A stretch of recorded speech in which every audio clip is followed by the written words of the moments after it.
Hey guys, this is Balu from Balu Prem and welcome you all back for an exciting tutorial. In this basic Element 3D tutorial, I will show you how we can model 3D objects like clock as you are seeing in the screen using vector files in After Effects easily. So hope you guys will find the tutorial useful, but before going to that, if you end up liking this video, please click on that like button, do share this content, and if you are new to this channel, consider subscribing my channel and support me. So further without any ado, let's begin today's video.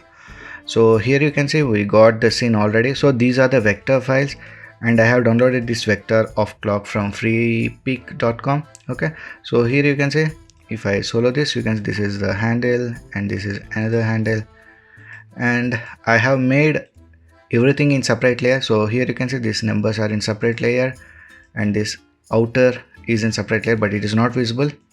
So if I hide out these things, you can see we got this outer one. So now let's start to model this one in Element 3D. So first let's create a solid layer for Element 3D. So go to this layer options, new, create a solid. Let me rename this to element and I will change this to black and hit OK. So let me bring it above here. Okay, nice. So now come to this effects and presets panel and look for element. So this is third party plugin, we need to download it separately. So search for element. So select this element and drop it onto this element layer. Okay, so you can see we got this element applied onto the solid layer. Okay, so now select these individual layers here. So select all of them, go to this layer options and auto trace. So make sure we have enabled this apply to new layer option and hit OK. So here you can see we got different layers created with the name auto trace. So now we can delete these original vector files. Let me delete them. And now let's say this is the handle and this is the second handle. This is the inner ring and this is the number and this is the outer ring. Okay, so now come to this element layer, come to this custom layer options, custom text and mask, expand it, and now we need to apply these auto traced layers in layer 1, layer 2, layer 3 and layer 4. So now let's come to this path layer 1, click here, and in path layer 1 I will add this outer layer, and in path layer 2 I will add these numbers, path layer 3 I will add this inner circle, and path layer 4 handle 2 and path layer 5 handle 1. Okay, so you can see I have assigned this auto traced layers into this path layer 1, 2, 3, 4 and 5. So once this is done, now click on the scene setup. So now you can see we got a new window open to work in Element 3D. So here we are going to convert that vector file into 3D form. So now click on this extrude button. So now you can see we got this outer ring because it is in path layer 1. You can see here the custom path is set to custom path 1. So we got this outer ring here. Okay, so now let me rename this to outer. Okay, so now duplicate this, right click and duplicate this model. Now select this below one and change this custom path to custom path 2. So this is the numbers. So here you can see we got the numbers here. So now let me change this to numbers. Okay, so now again right click, duplicate, now select this below one and in custom path change it to path 3. So if I bring this here, you can see this is the inner ring. So I will leave it here only, let it be here like this. Okay, and now let me change this to inner and again duplicate this one, select this below and change this custom path to path 4. So we got a dial here. Okay, so you can see we got this dial.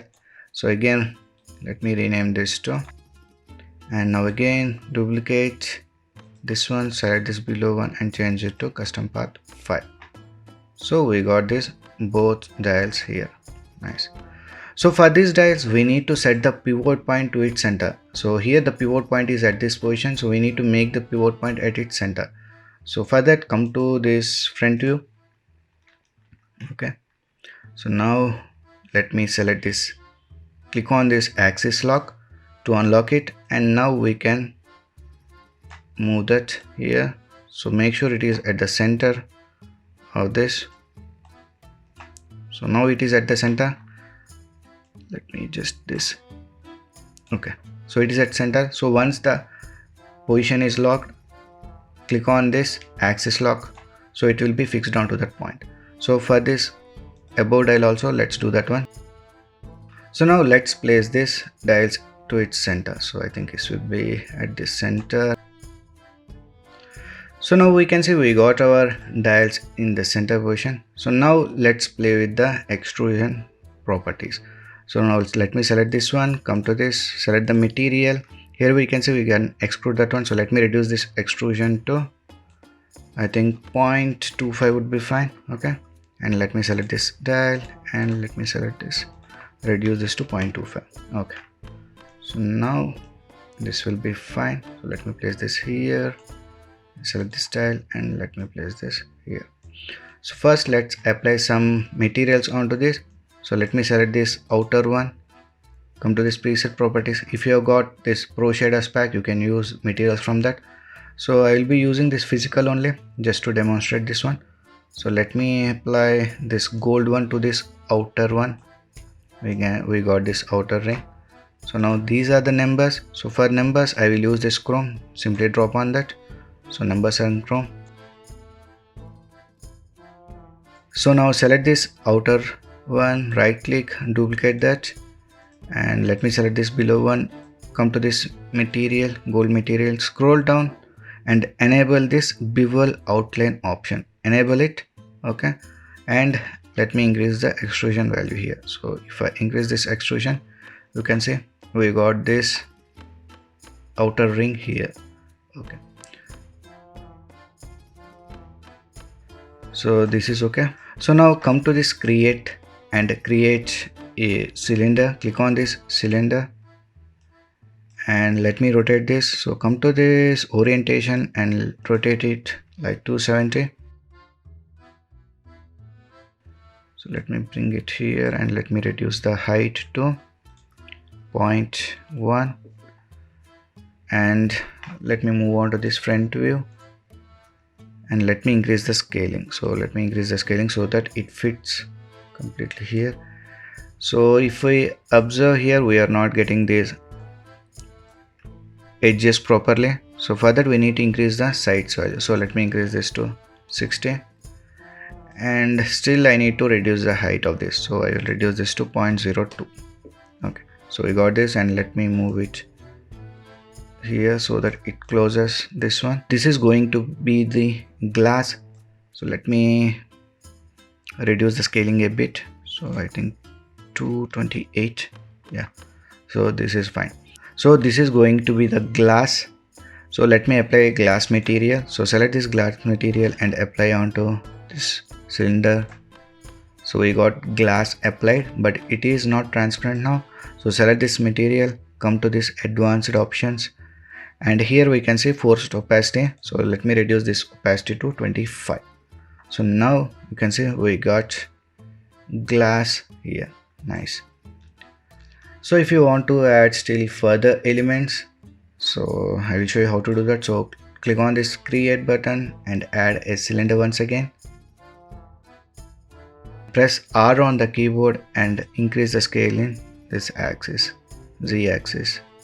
Okay, so this is going to be the holding for these dials. So let me move on to this front view and let me place it at the center. So this is at the center right now, so we need to adjust that dial's position only. So let me select this dial W. This will be the holding for our dials. So let me select this cylinder and let me move it here like this and let me add this red material. Okay, nice. So if you want to get the rotation animation of these dials, we can do that. Further we need to add these two aux channels. So for that let me select this dial, right click, aux animation, set it to channel 1 and select another dial, right click, aux animation, set it to channel 2. So all these are in group 1 only. In group 1 we have set these dials to aux animations channel 1 and 2. Okay, so now let me add some elements above to this clock. So let me create a cylinder once again,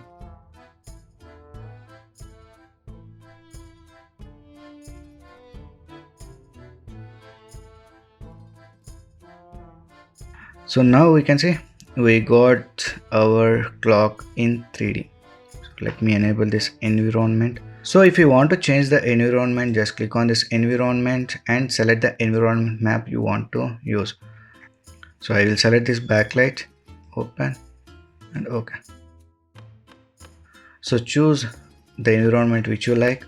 So once the model is done, we can uncheck this environment. Okay, and now click on this OK button. So we got our model here. So we can hide out these auto traced layers. Don't delete them, just hide them out. View this in 3D space. So further go to this layer options, new, select camera and let the preset be 35 and hit OK.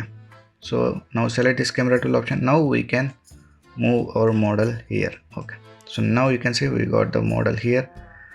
I think I need to change the environment here. So let me go to the scene setup once again. So now we can see we got the model of the clock which we have created using the vector files. So we can rotate this one. So I will show you how we can animate these dials here now. So all these are in group 1. So come to this group 1, be on the first frame, come to this aux channels. So one dial is in channel 1 and another one is in channel 2. So first come to this channel 1, rotation. So be on the first frame, enable keyframe of this Z axis. Let me expand this one. Enable keyframe for this rotation Z axis. So enable a keyframe by clicking on that and move few seconds forward, or else you can move to the last frame. And let me change this value to, let me see. So this is plus sign is rotating in anti-clockwise. So I need to give negative value. So I will give this to -1 and again come to the starting frame. Now come to this channel 2, rotation, enable keyframe for this channel Z rotation, move to the last frame and giving this random number -6. So now let's see this. So now we can see we got the dials rotating also. So now scroll down to this render settings, ambient occlusion, enable ambient occlusion and intensity. I will change this to 10 and let me give it a look here. Okay, and these samples, let me change this to 32. Fine. Okay, nice. So now let me rotate this clock itself. So come to this group 1, it is in group 1 and particle replicator, rotation. So again be on the first frame. So enable keyframe of this Y rotation, be on the first frame while doing that and move to the last frame and change this rotation value, Y rotation value here like this. So here you can see we got this nice rotation of our clock which we have created by using the vector images. So now let me enable this gray solid layer. So this is our background layer. So now come to this effects and presets and look for ramp, gradient ramp. Select this gradient ramp and drop it onto this gray solid layer and let me change the start color to red and end color to black and ramp shape I will change this to radial and let me increase this characterize value here. Okay, nice. So in this way we can model clock in Element 3D only by using the vector images. So hope you guys have learned something new from this tutorial. If you have learned anything new, please like, share and subscribe my channel to support me. So we'll meet in the next video. Until then, signing off. Take care. Bye.